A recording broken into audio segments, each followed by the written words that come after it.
प्रारब्ध के सभी दर्शकों को मेरा नमस्कार। मेरा नाम है संदीप आर के सिंह और आज आप देख सकते हैं आज हमारे आमने सामने पुष्कर अवस्थी जी। पुष्कर जी, बहुत बहुत स्वागत है आपका। राम राम भैया, राम राम।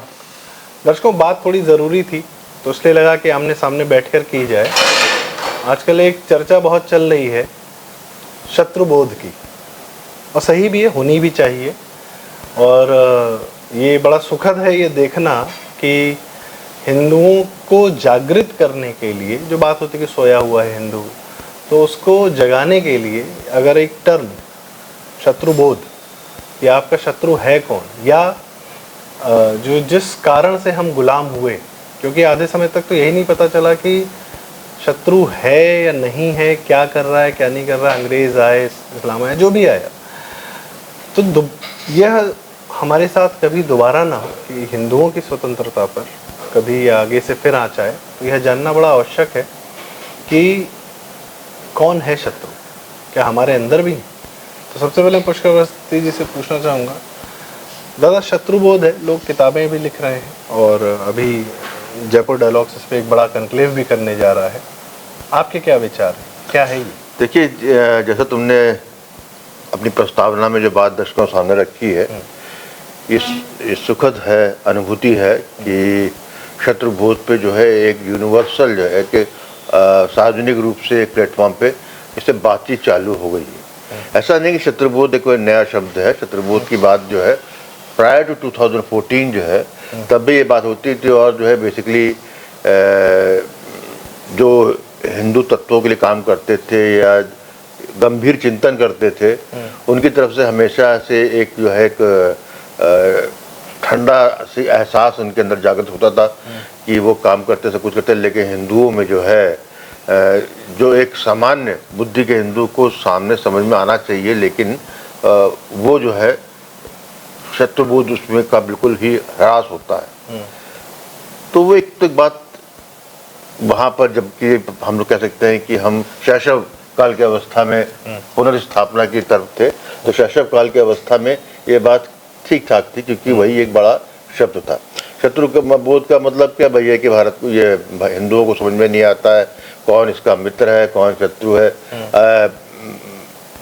मुसलमान हो या ईसाई हो, अगल बगल का जो धर्म होता है उसके तीज त्योहारों में बहुत सहजता से जो है अपने आप को जो है घिरा भी पाता है और सहज भी रहता है। और जैसे कि अपने बच्चों को लोग कॉन्वेंट भेजते ही हैं, कोई उसको दिक्कत नहीं होती है। ईद वीद में जो है ईद की मुबारकबाद देना बड़ा सहजता से होता है, लेकिन उस वक्त ये गौर नहीं करता है उस वक्त करते वक्त कि वहाँ से क्या रिस्पांस हिंदू कम्युनिटी को मिल रहा है। वो शायद जो है क्या धर्मनिरपेक्षता का जो जहर हमारे अंदर जो है ठूस ठूस के घुसेड़ा गया, उसका ये परिणाम था। अब जो है क्योंकि 10-11 एक दशक निकल चुका है जिसमें कि हम पुनर्स्थापना के दौर से गुजर रहे, वो प्रोसेस ऑलरेडी स्टार्ट हो चुका है।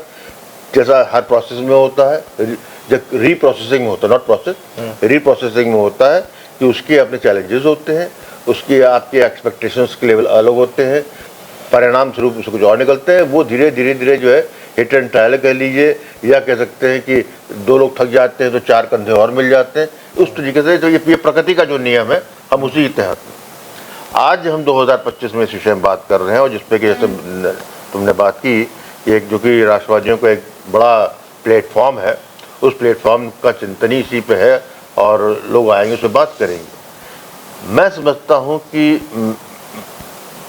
क्योंकि मेरी उम्र 67 साल की हो चुकी है, मैंने एक पूरा प्रोसेस देखा है।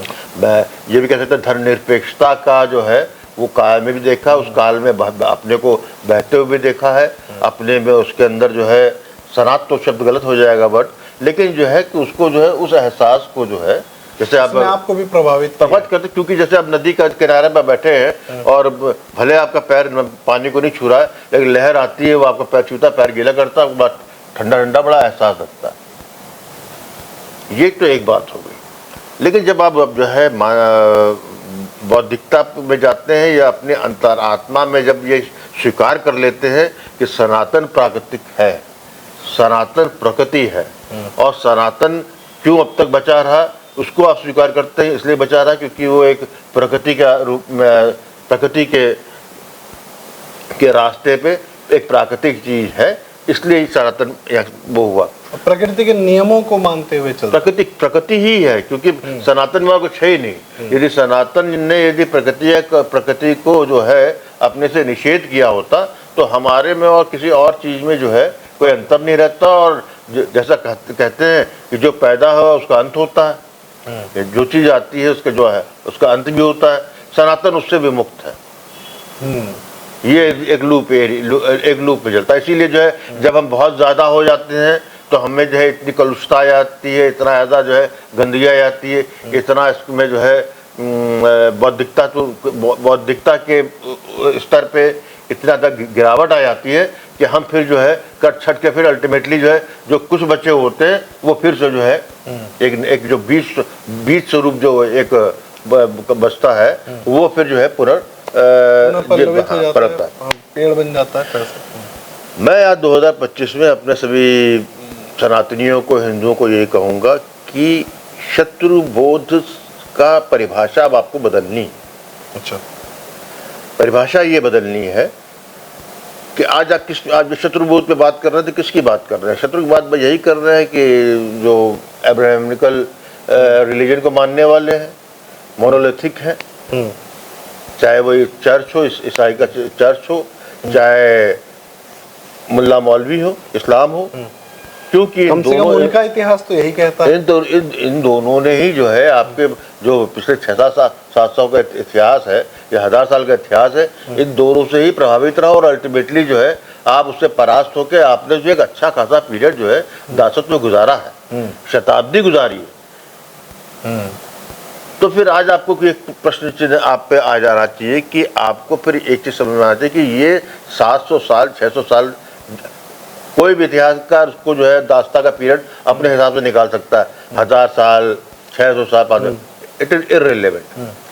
रेलेवेंस ये है कि शताब्दियों का दासत्व यहाँ पे चलता रहा, आप दास बनते रहे और आपको जो है पीढ़ी दर पीढ़ी जो है इसमें उसी चक्र में चलते रहे।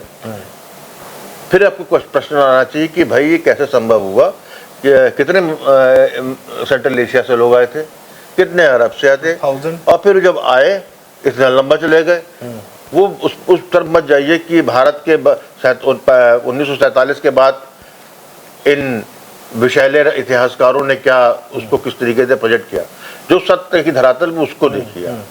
फिर उसके बाद आपका गोरा 17वीं शताब्दी में आया इंग्लैंड, उससे पहले आपका जो है पुर्तगीज और डच भी और फ्रेंच भी, लेकिन अल्टीमेटली हम ब्रिटिश, क्योंकि उसने अल्टीमेटली हमको जो कॉन्कर किया और हम उसके अंदर रहे। कितने लोग आए थे, तब आपका जो है माथा ठकना चाहिए। ब्रिटिशर्स तो कुछ लाख ही थे जब वो जा रहे थे। वो तो 90 साल 1857 से लेके 1947 में इतने हुए थे। 1857 में कितने थे जब उन्होंने आपके प्रथम जो आपने स्वतंत्रता युद्ध किया और आपको पराजित किया, तब कितने थे? तब आपका जो है हमारे सनातनियों को, हमारे हिंदू समाज के माथे पे बल आना चाहिए। तब आपको एक नई परिभाषा गानी होगी।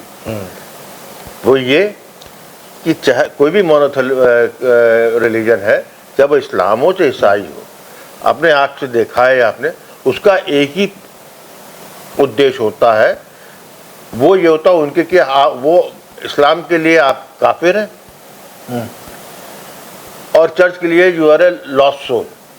अब वो जो है उन्होंने बोझा ओढ़ लिया है चर्च ने कि हमें आपको बचाना है, और अगर वो हमें नहीं बचाएंगे तो हमको मार जरूर देंगे।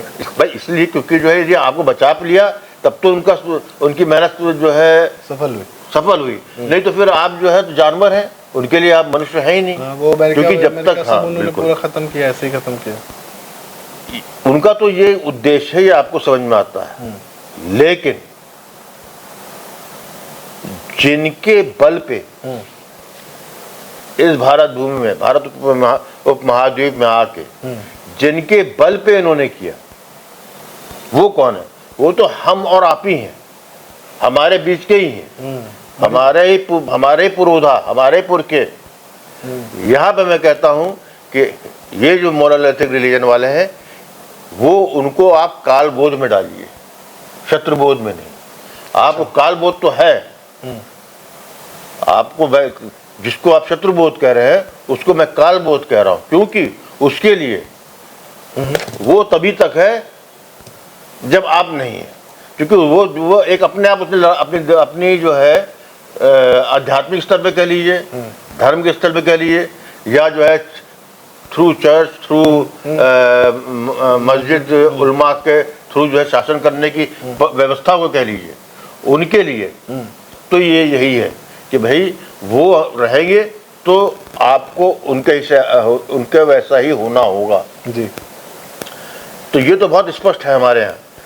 सबसे खतरनाक है हमारे यहाँ शत्रुबोध, जो कहे मेरे हिसाब से शत्रुबोध का आपको एहसास इसलिए नहीं है क्योंकि आपने शत्रुबोध के कॉलम पे इस्लाम और क्रिश्चियनिटी लिख लिया है। शत्रुबोध में आपको लिखना होगा स्वयं हिंदू।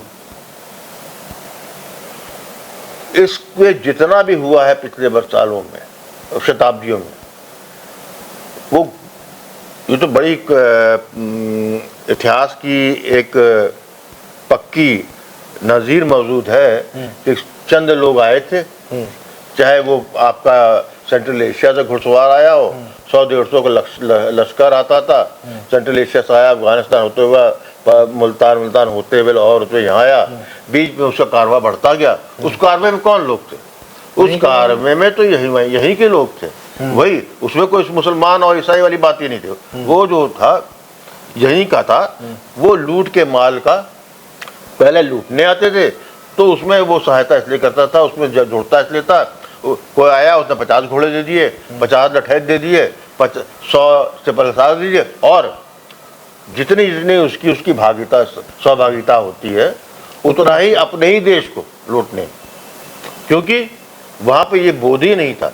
ये बिल्कुल उसी तरीके से है कि बच्चा जो है बचपन से अपने बाप की पॉकेट से पर्स से रुपए निकालता है, 10 रुपए 20 रुपए, वो उसका अपना अधिकार समझने लगता है। उसको ये एहसास ही नहीं हो पाता है कि बेटा तुम जिस पिता जो तुमको जो है मर के जो है वो रुपए कमा रहा है, तुम्हारे लिए ही कमा रहा है, अपना भविष्य नहीं, तुम्हारे भविष्य में ही अपना भविष्य देखने के लिए लगा रहा है, उसकी जैसे तुम रुपए चुराते हो। और उसको हम लोग जहाँ पर आज की तारीख में चाइल्ड साइकोलॉजी में चले जाएंगे, 50 चीजें कह के जाए।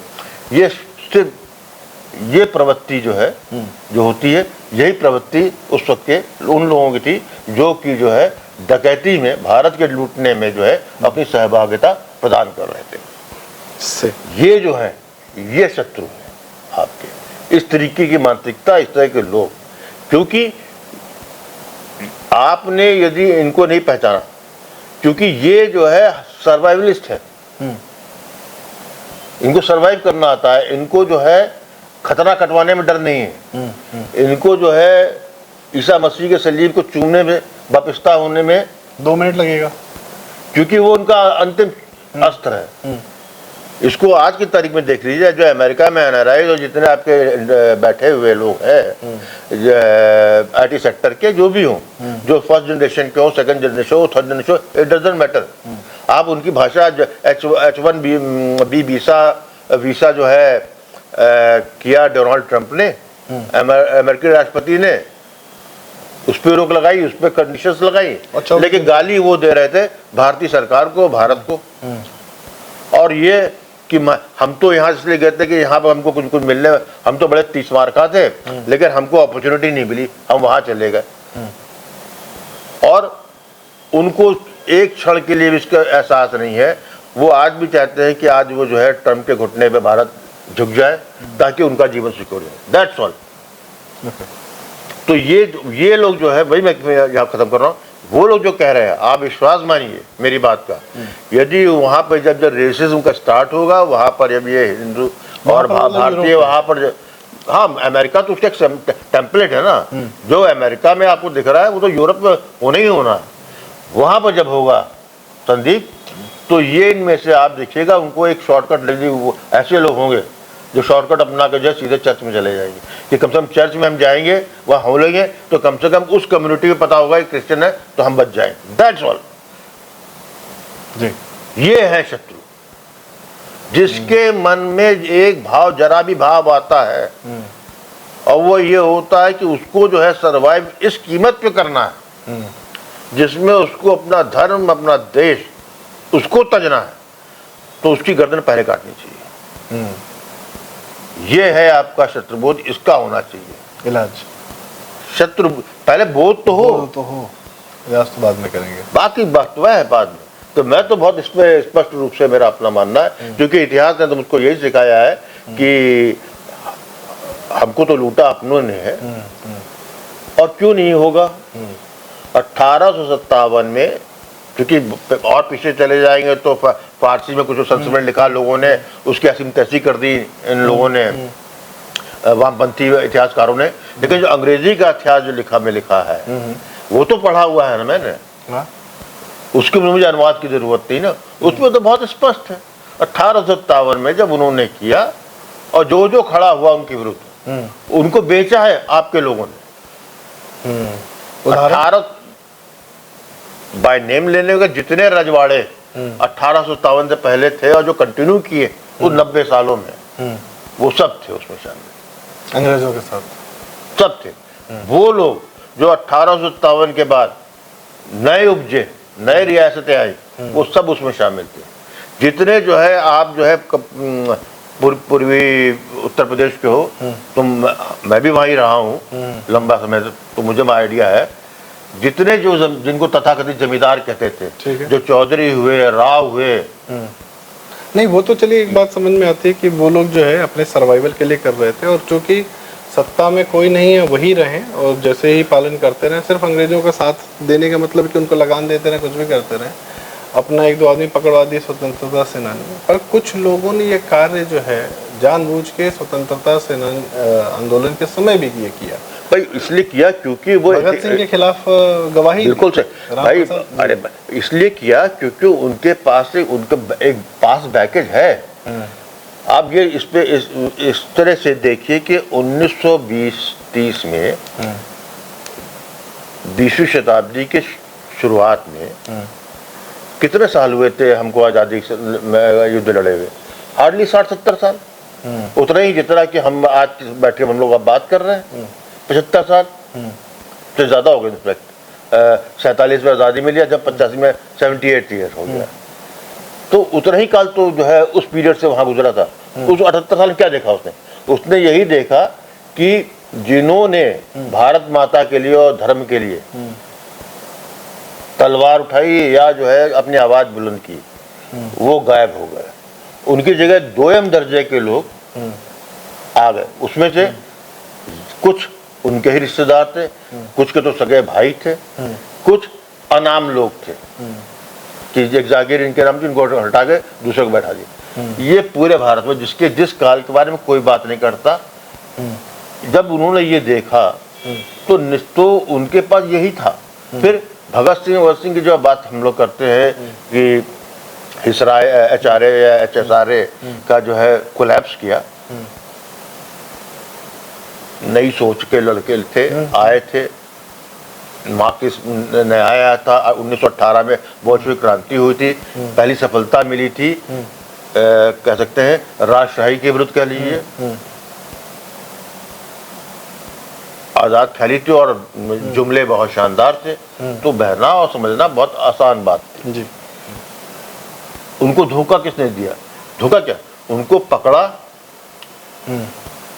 हमारे ही लोगों ने, क्योंकि जो है अंग्रेज का अफसर तो SP के लेवल का होता था, बाकी दरोगा सिपाही तो यही हिंदू मुसलमान यही का होता था।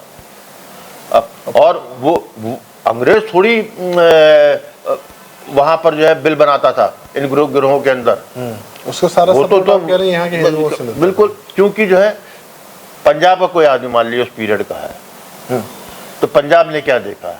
पंजाब ने देखा जबकि जो है जब 19वीं शताब्दी में ये इनकी शिक्षाही समाप्त हुई, तो रणजीत सिंह के मरने के, महाराज रणजीत सिंह के मरने के 8 साल के अंदर सब लड़का मर मरा कर जो है अंग्रेजों के हाथ में सब कुछ चला गया। और पूरे पश्चिमोत्तर हिंदू भारत में 50 राजा रजवाड़े तैयार हो गए, उन्होंने किया जो सिखों ने किया। फिर 1857 में जब वहां लड़ना था तो यहाँ से गोरखा किस अंग्रेजों सेना में थे, यहाँ का जो जिसको बिहारी रेजिमेंट कहते हैं, यहाँ सेंट्रल इंडिया के लोग थे। जब यहाँ कुछ करना था तो सिखों ने किया जी। आपका जलियांवाला बाग में तो यही हुआ, और सपोर्ट करने वाले थे यही के लोग थे। तो मेरा कहने का अर्थ ये है कि ये उनको, क्योंकि वो सर्वाइव होते रहे हैं, इसलिए उस प्रजाति को बल मिलता है बने रहने का। और इसीलिए और 1947 के बाद 15 अगस्त 1947 के बाद जब आप तथाकथित रूप से स्वतंत्र हुए तो वो एक मौका था जहां पे इस पे एक पूर्ण विराम लग सकता था। लेकिन फिर वही, क्योंकि जो है ब्रिटिश राज के दासों को ही सत्ता सौंपी में मिली, तो उन्होंने जो दास्ता का जो सिस्टम था, जो व्यवस्था थी, उसको कंटिन्यू किया। उन्होंने उस सभी लोगों को जो 1857 के बाद जो अंग्रेज शासन व्यवस्था में, महाराज क्वीन विक्टोरिया की व्यवस्था में, जिनको जो है अपना कह सकते हो कि सहायक बनाया, उन्हीं को जो है आपने जो है कंटिन्यू किया। उनको ही जो है आप राजनीति में लेके आए, आपने उन्हीं को ही कांग्रेसी बनाया। पूरी जुडिशरी और bureaucracy as it is continue कर गई। इसीलिए कल अंग्रेज के लिए काम कर रही थी, उसका केस लड़ रही थी। तो उनके लिए जो है व्यवस्था जो है, भारत की जनता जो है, विशेषतः हिंदू, वो तो हमेशा शासन करने के लिए है। इसलिए जो भी आया उस पीरियड में IAS FIAS जो भी आया अधिकारी, जिसके पीछे टैग लिखे जिसपे शासन का मुहर लग गई कि ये शासकीय व्यवस्था के प्रतीक है जमीन पे, उसमें वो जो है अपने को रिप्रेजेंट करता है भारत के प्रधानमंत्री का, भारतीय शासन का, भारतीय राष्ट्रपति का प्रतिनिधित्व करता है। उसके लिए वो जनता का सेवक नहीं होता। तो ये है आपका शत्रुघ्न। ये मेरा जो है बिल्कुल हाथ जोड़ के सभी दर्शकों से जो है मेरा विनम्र आग्रह है, इस पे आप विचार कीजिए। काल बोध और शत्रु बोध में अंतर कीजिए। शत्रु जो है हमेशा अपना होता है, घर का होता है। काल भेद तो वो है कि जहां पर तो आपको अंत ही आपका होना, या तो आप उसका अंत करेंगे या वो आपका अंत करेगा। इसलिए जो मोनोलिथिक ये आपका रिलीजन है, वो जो है जो कन्वर्जन में लगे हुए हैं, जो धर्मांतरण करने में लगे, वो सब काल है। और काल का क्या उनका विरोध कैसे करना, महाकाल बन के करना है। लेकिन शत्रुबोध वो आपका होता है, आपके घर का होता है, उसमें ज़्यादा आपको जो है कष्ट होता है। लेकिन जब तक उसको नहीं आप निपटाएंगे, फिर मैं कहूँगा जो मैं बार बार बोलता हूँ कि जब तक हम अपनों को कंधा देने की मानसिकता अपने अंदर पैदा नहीं करेंगे संदीप, तब तक आप इस मरीचिका में फंसे रहेंगे, शत्रुबोध और कालबोध में। तो मेरा तो इसके जो बैठ के बात की है, बहुत दिनों से मैं बात करना चाहता था, और इसीलिए कि समय है, एक हम उस पीढ़ी को रिप्रेजेंट करते हैं कि जो ट्रांजिट फेज में हम वो सब होते हुए देख रहे हैं जिसके बारे में हमारे बाप दादा सोचते ही थे, सपना ही देखते थे। वो चीज़ घटनाएं हम होते हुए हम देख रहे हैं। आज 1 दशक गुजर गया है जब हम जो है पुनर्सनातन और भारत वर्ष की, इंडिया से भारत वर्ष की यात्रा का पुनर्स्थापना की। हम यात्रा के साक्षी रहेंगे, साक्षी है। जो हम गैलरी योगदान कर रहे हैं, उसी में से योगदान मेरा आज ये है कि आज की तारीख में 1 दशक के बाद जब पूरा विश्व जलने को तैयार है, जल रहा है, आपका जलना चालू हो गया है। जलना मतलब अराजकता, और बहुत अच्छी बात है जो अराजकता भारत में हो रही है। मैं तो संदीप से जब हमारी ऑफ द कैमरा बात होती रही है पिछले 5-6 साल से, मेरा तो आग्रह रहा है, और वो आग्रह ये रहा है कि कोई भी किसी भी काल में किसी राष्ट्र का निर्माण तब तक पूर्ण नहीं हो सकता है जब तक वो उसकी भूमि रक्त से संचित ना हो। हमने रक्त जो है बिल्कुल बेकार में बहाया है। हमने जो है अक्ल लगा के खून भी अपना नहीं बहाया।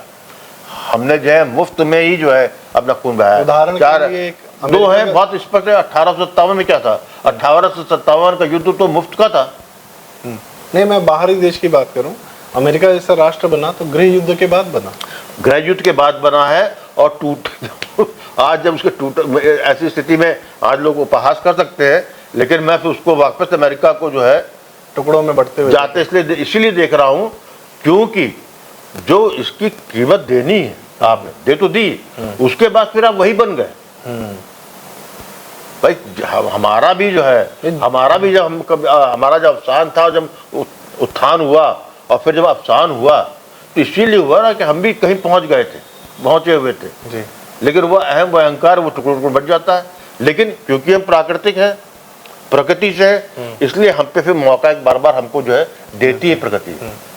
नहीं, अमेरिका में जैसे बात हो रही है कि सिविल वॉर का कारण ये था कि अब्राहम लिंकन अंततः, ठीक है वो ब्लैक्स और स्लेव्स की बात की जाती है, पर जैसे आपने बताया था कि अब्राहम लिंकन ने ये शर्त रखी थी कि युद्ध की शर्त ये है कि अमेरिका टूटेगा नहीं, मैं अपने कानून सब वापस ले लूंगा। अमेरिका के बिल्कुल टूटने की कीमत नहीं। अब्राहम लिंकन को लोग दास्ता के लिए बार बार इसको एक गलत परिप्रेक्ष्य में डाला जाता है कि अमेरिकी गृह युद्ध जो हुआ था वो दास्ता को लेके हुआ था। दास्ता एक कारण था, लेकिन युद्ध तो अब्राहम लिंकन ने किया था, क्योंकि साउथ ने युद्ध स्टार्ट नहीं किया, युद्ध स्टार्ट किया था वो अलग होने की और चूंकि उसका सिर्फ एक ही दृढ़ विश्वास था कि सब कुछ हो सकता है लेकिन अमेरिका टूट नहीं सकता है। तो भारत में भी जब ये दृढ़ निश्चय होगा तो जिस तक ये दृढ़ निश्चय कोई भारत का राजनेता लेगा, चाहे प्रधानमंत्री नरेंद्र मोदी जी हो या कोई भी, तो उसका परिणाम जो है गृह युद्ध से ही निकलेगा। 47 में यही ये करना था कि अंदर में आप जितना भी लड़ लेते, पर विभाजन या इस प्रकार का कि हाँ देश टूट सकता है, इसको स्वीकार करने वाले लोग वही वो अब्राहम लिंकन न हुए। यही हम लोग का दुर्भाग्य है कि उन लोगों ने इसको स्वीकार लिया कि हाँ देश टूट सकता है, लोग अलग रह सकते हैं, और फिर वही मानसिकता बाकी स्टेट्स में, प्रदेशों में धीरे धीरे अलग अलग बहानों को लेकर, कभी आप हिंदू मुसलमान के नाम पे पाकिस्तान बांग्लादेश बना ले रहे हैं, तो कोई आज किसी बहाने से टूटने को तैयार बैठा है, कोई लद्दाख जला रहा है, कोई कभी स्टेट्स बने भाषाई आधार पे, कोई द्रविडियन लेके आ जा रहा है कि भारत से हम अलग हैं। तो ये जो बहाना है ना, ये बहाने कोई भी मिल सकते हैं। तो कुछ लोगों को है कि हमको अलग तोड़ के रहना है, और कुछ लोग का दृढ़ है कि हमको नहीं टूटने देना है। अमेरिका इसलिए नहीं टूटा क्योंकि अब्राहम लिंकन जो है वो ब्रिटिश साम्राज्य का चाकर नहीं था। बस 70 साल पहले ही तो अंग्रेजों से आज़ादी अमेरिका ने ली थी। लेकिन अब्राहम लिंकन जो है वो not working on the dictate of the king और queen of England. Nehru and Gandhi, लेकिन गांधी और नेहरू थे, ये दोनों जो है अंग्रेजों के एजेंट थे, उनके द्वारा बढ़ाए गए थे, इसलिए उन पे वो आत्मबली नहीं था। इसीलिए मैं अपनी बात से कह दूं कि अमेरिका में जो फिर क्या आज का अमेरिका क्या है कि जिस राष्ट्र को बनाए रखने के लिए अब्राहम लिंकन ने इतनी बड़ी कुर्बानी दी, सब कुछ हुआ, उस राष्ट्र को ही गाली देने वाले जो वहाँ लिबरल और एलीट और डेमोक्रेट हो गया, पता नहीं क्या क्या हो गया कि हाँ ठीक है, नेशनलिज्म ठीक नहीं, अच्छी चीज़ नहीं है, और जो ट्रम्प है कि भाई देश बेहतर बनाना है, तो इस बात को कहने का ही लोग मजाक उड़ाते हैं।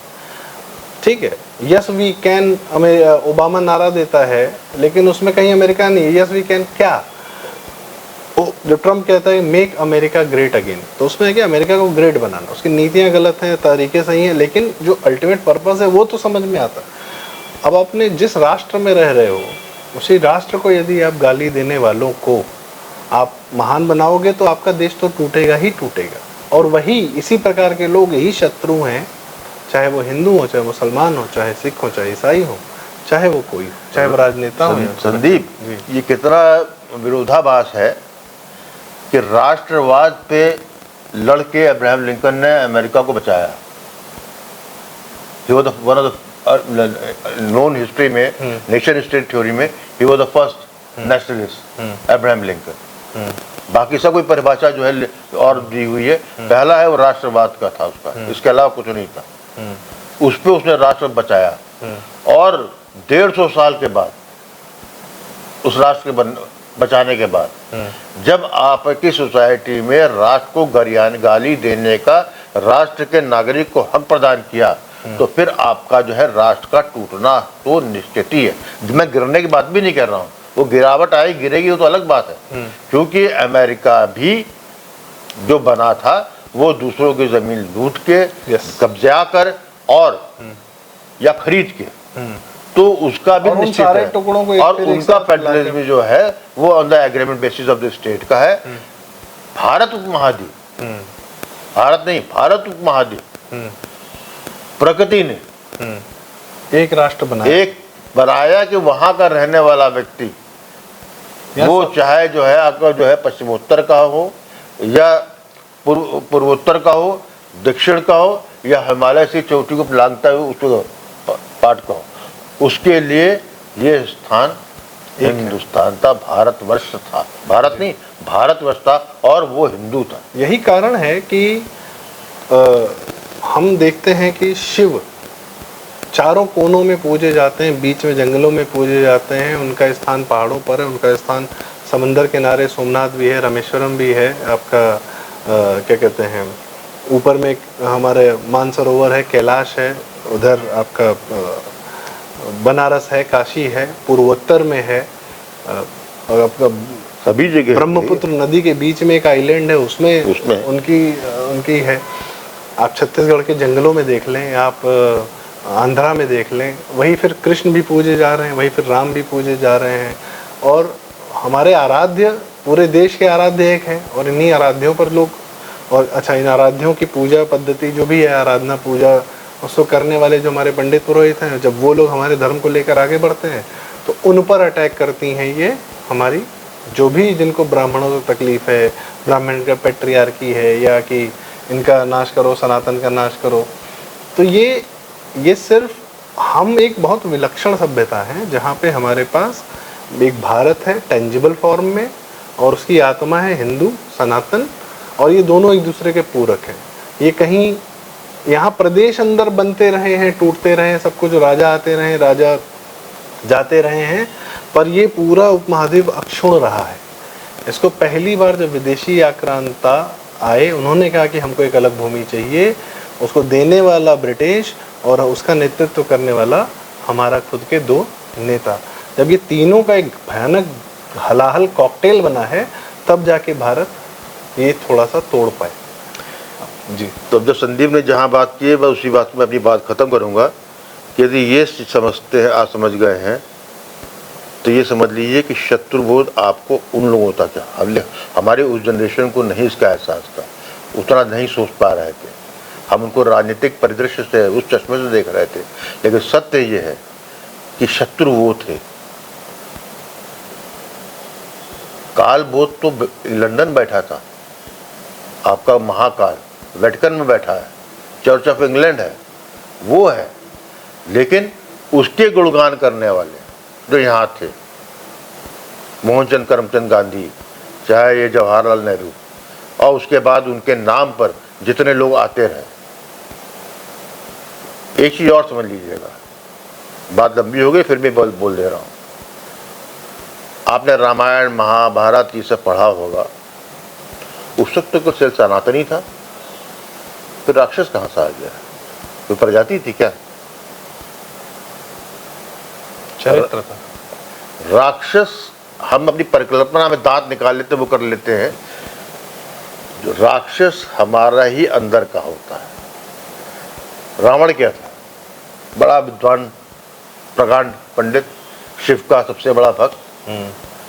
तो ऐसा आदमी तो जो है उसको आप जो है नहीं काल बोध कर सकते, वो काल तो नहीं था। ऐसे आदमी को यूनिवर्सिटी बना के उसका वीसी बना दो, वो शत्रु बोध है।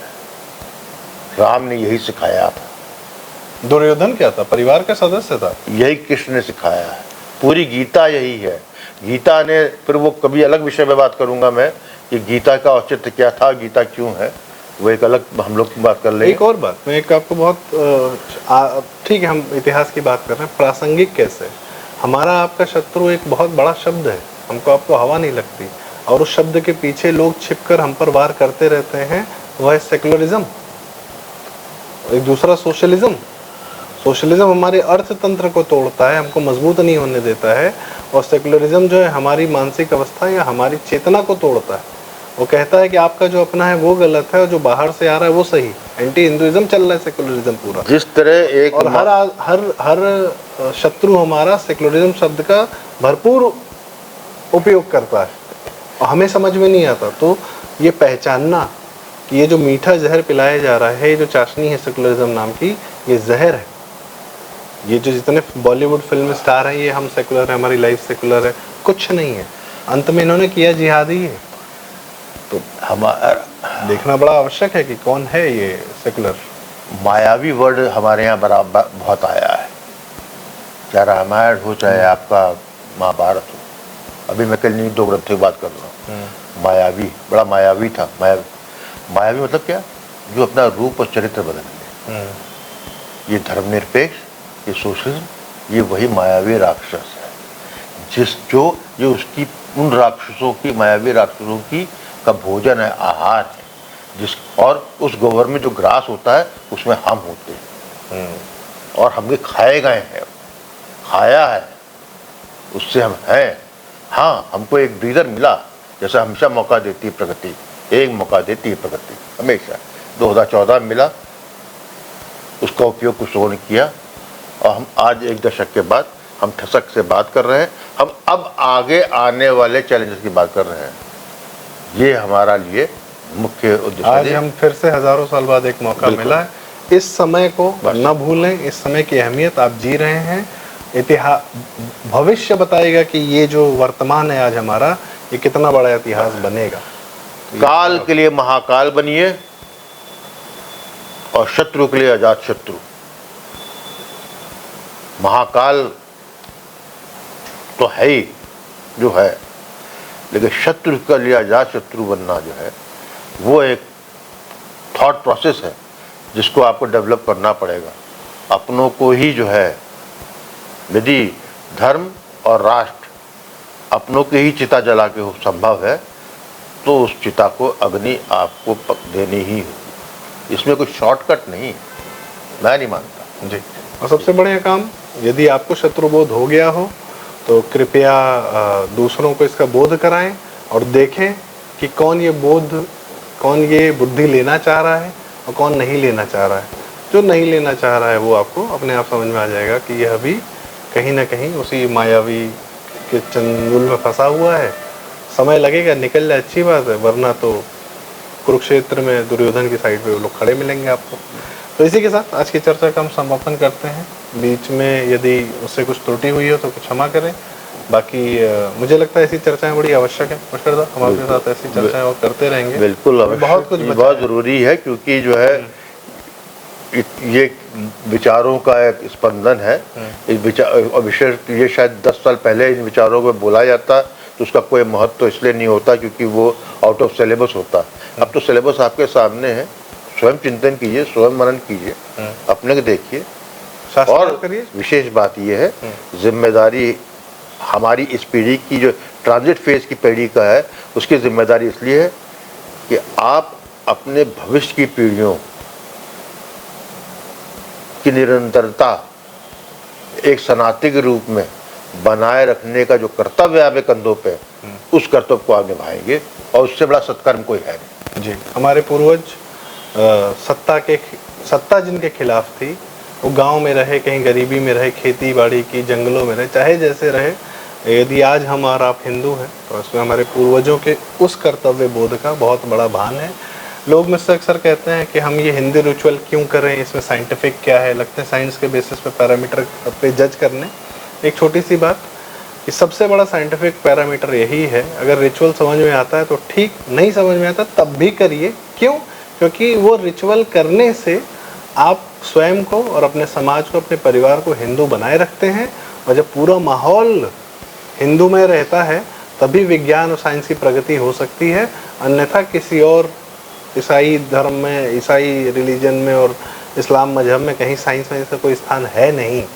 तो आप कहेंगे अमेरिका और यूरोप बड़े प्रगतिशील रहे, चर्च ने क्या किया है, साइंस के किस प्रकार साइंटिस्ट की जान मारी है, कि लाखों लोगों को जलाया, महिलाओं को जलाया, वो एक अलग कहानी।